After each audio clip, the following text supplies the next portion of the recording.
How long did you train with Johnny Rods before you had your debut match? 9 months.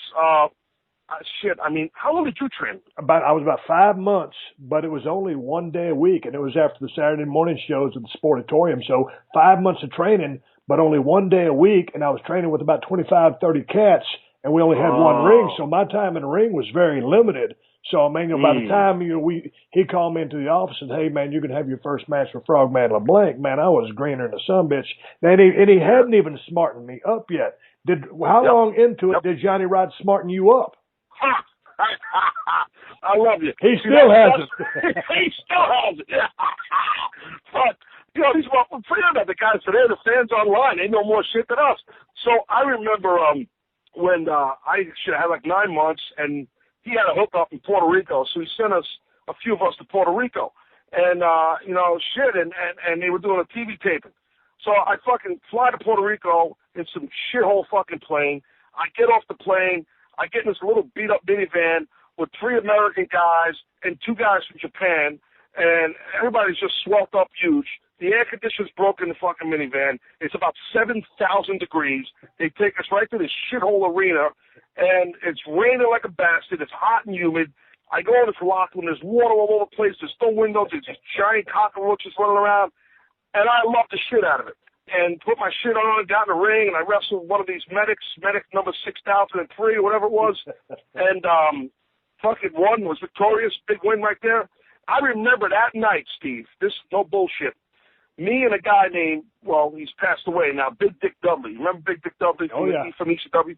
All right, so he used to wrestle as Alexander the Great. So he looked like a big, jacked up, Ric Flair meets Hulk Hogan, like that's kind of what he looked like. That's how he was dressed, like a mock-up Hogan.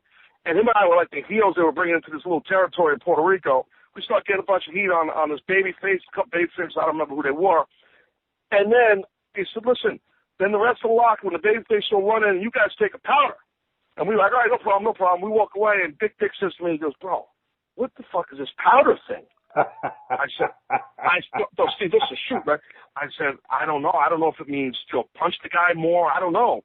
To my wrestling fans who listen to the show, take a powder means to exit the ring, leave the ring. So that's what Taz is referring to. So keep going. Well, I wish I would have known that back then. So now these guys hit the ring, the baby faces run into the ring, and they start hitting all the bad guys. That's me and Big Dick. And all these other bad guys they're flying out of the ring. They're doing what you just said, called powdering. And they're leaving the ring. Me and Big Dick, fuck that, bro. We're swinging down. We're fucking going toe-to-toe. You take a fucking powder. And he's like, get out of the fucking ring. And I just jumped out of the ring.